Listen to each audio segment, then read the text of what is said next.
Thanks for joining me at the Financial Spotlight. I'm Chantrell, and I'm here to give you financial tips and tricks that are going to help you on your road to know your money. And today we are on part 7 of our 7-part series of budgeting with children. And I'm so excited about this one because I really did a lot of research to try to get this information to you guys.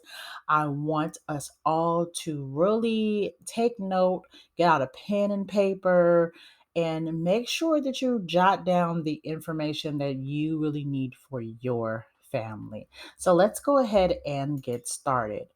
First of all, when we're talking about having a budget, we know that we need to not only budget for things that are foreseen, like, we know that we have bills and we know we have things we want to purchase, but we need to also budget for unforeseen things, emergencies, and even retirement or even death that might happen.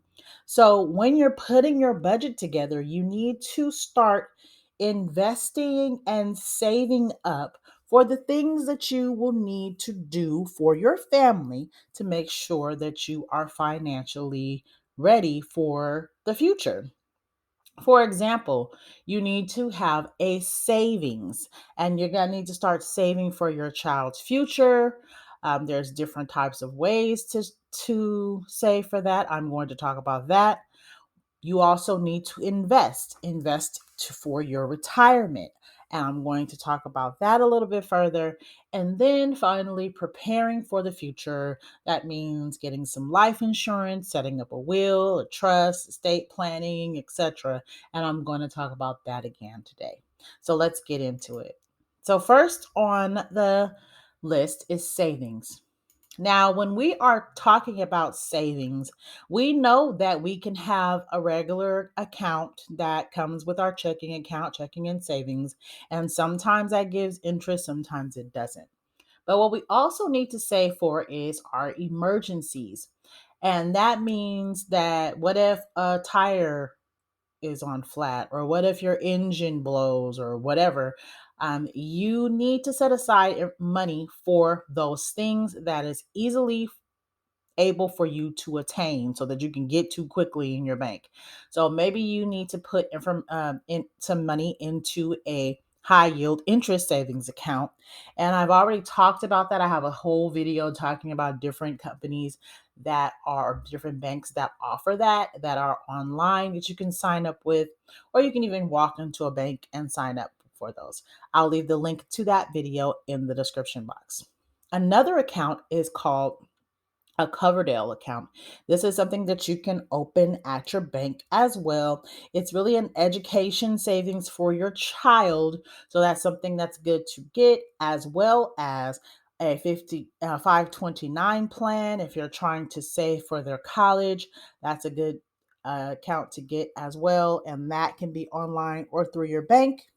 Another account that you can get is a custodial Roth or traditional IRA account.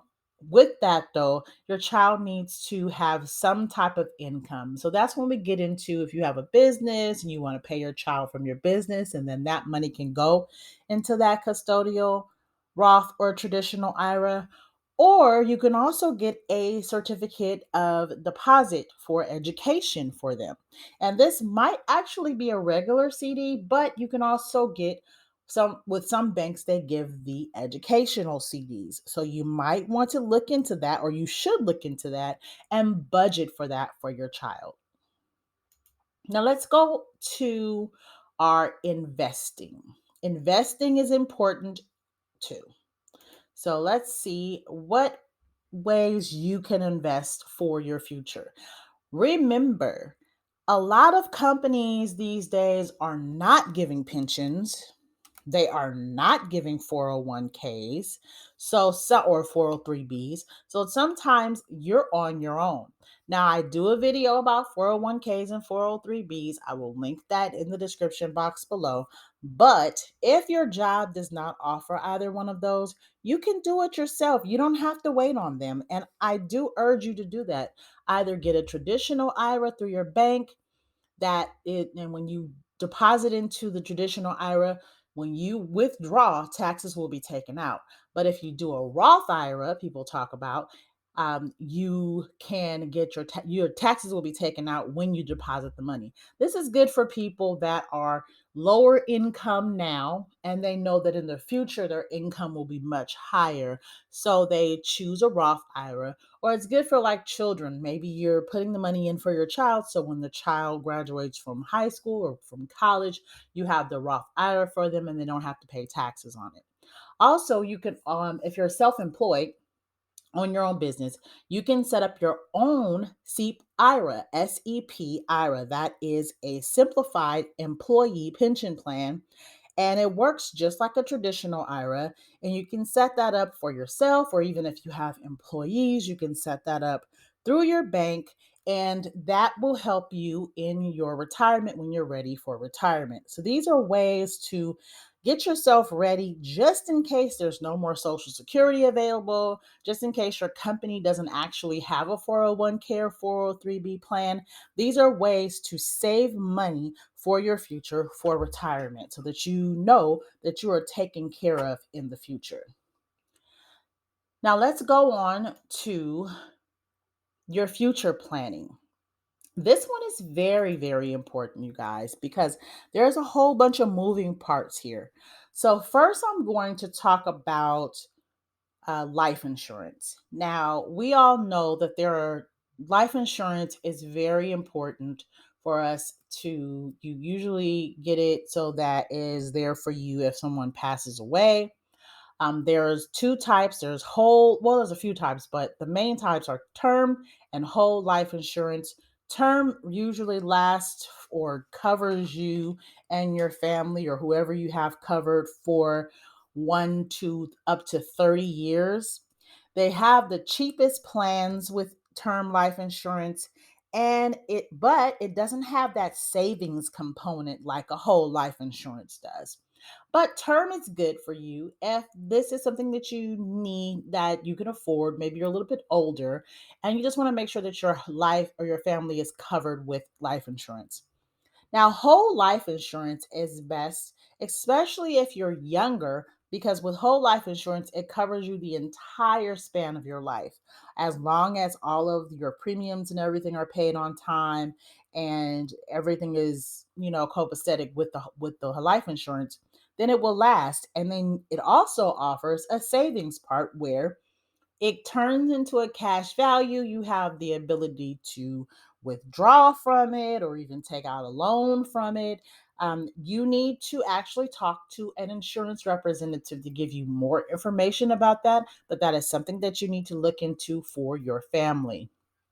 Next, I want to talk to you about this will. So, I had a video a couple of months back talking about how my grandmother did not have a will when she passed away, which meant rather that I had to go through probate court and do all of those things to make sure that I was able to sustain her house that she had when she passed away and all of her other assets. And I had to go through a lot of work to make sure that her children, my mom and my uncle, were able to make sure that they kept that land, that property, and all of her assets for them, for our family, and not going to the county or whatever have you.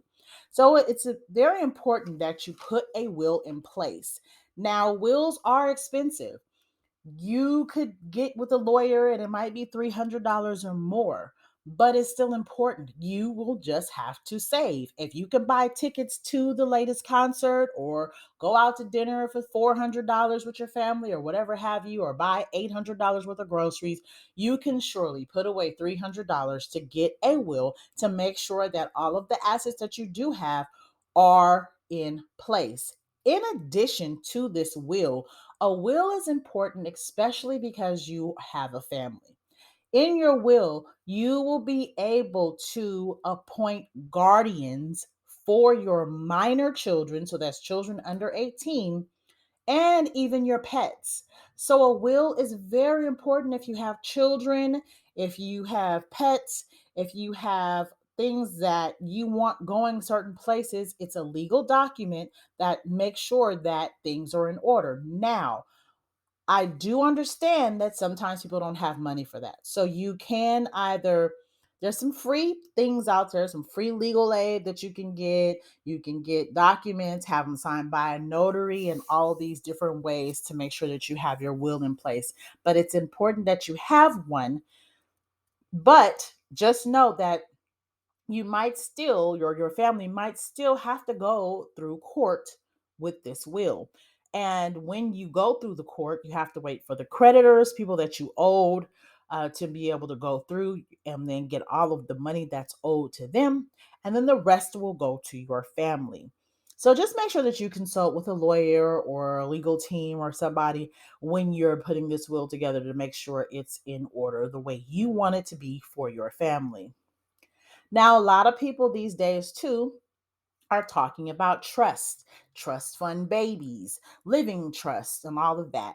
Basically, a trust can be can cost you from 3,000 to 9,000 or sometimes more.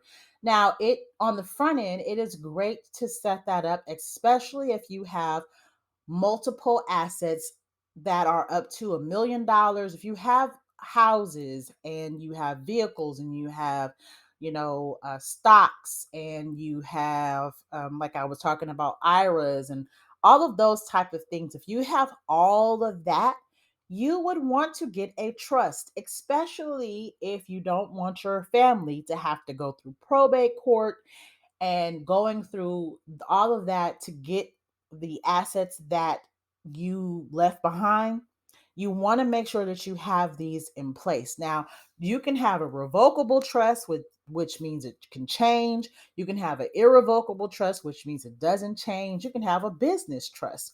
So you need to talk to a lawyer or a legal aid, someone that can help you, because this is important if you want to make sure that your assets are going to your beneficiaries the way you want it. Maybe you want to save the assets for when your child turns 18 and they get it, or when they turn 21 and they get it, or they graduate from college, then you get this. So it's important that you have that set up as well as your will in place. Both of these are very important. The other thing that's important is that you make sure that you check it every 2 to 3 years. Make any changes that are necessary. Don't just think that you can just leave it the same and then, set it and forget it. That's not what a trust is or a will. So you will need to make changes to it periodically. And then the last thing I want to talk to you guys about is your estate plan. And I know a lot of people are like, I don't have an estate, but I don't even have, but an estate plan is very important because it will change as your life changes.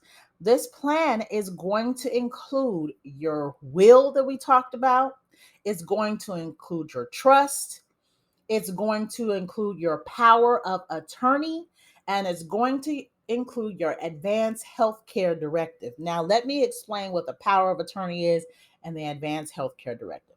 So, a power of attorney is good for when maybe you are not able to speak for yourself, maybe you are incapacitated and you are, in a coma, God forbid, in a coma or anything like that. This will give the person that is your power of attorney, the person that has that, the ability to speak on your behalf. So you would appoint a person and they would be the one that speaks on your behalf. The same thing could be for an advanced healthcare directive. Maybe you want to make sure that you are not put into a home or a certain place where there's rehabilitation but you don't want to be there, or you're put into one of those type of retirement homes. You can put that, or say with the advanced healthcare directive, say that you're on life support and you decided, you know what, if I'm on life support, I need you to pull the plug. Or if I'm not, if I'm not able to speak for myself, then I need you to let them give me meds to take away the pain or any of those type of things. I'll give you an example. So I was in a bus accident about 1998, so a good amount of years back. But when I was in that bus accident, I also received um, the medication that actually made me incoherent. So, because I was in so much pain, they were trying to alleviate the pain. So, they gave me medication that left me unable to speak. I wasn't able to think. I was probably asleep the majority of the time. Well, in that situation, if I would have had an advanced healthcare directive or a power of attorney, that person could have come in and stepped in and spoke to the doctors on my behalf and said, this, she wants this or she doesn't want that, or yes, give her this, or no, don't give her that, those type of things. So it is important that you sit down with a lawyer, draw up an estate plan, make sure in your estate plan you have a will, a power of attorney, a living trust, and an advanced healthcare directive. So I hope that this information is going to help you. I thank you so much for taking the time to watch this video and listen to me. I really want you guys to get something out of this because it's so important that you take care of your family, your finances. If you have any questions, concerns, comments, please make sure you put them in the comment section, and definitely watch the videos that I suggested. And also, I have a free financial questions form that I will link in the description box as well. This is for you if you are in a relationship or you're married or you're just getting married, you're about to get married, and you don't know where your significant other stands financially. It's important that you know where they are, what they think, what they owe, all of that, because knowing their financial background and where they are will help you plan for your family, will help you plan all of these things that I talked about today, and help you move forward so that you can do the best thing financially for your family. So make sure you download that. That's free. And I put the link to it in the description box. Thank you so much for watching. Hopefully that this information has helped you, and if it did, please share it with your family and friends so that they can get this knowledge as well. Thank you for joining me and have a great one. Bye.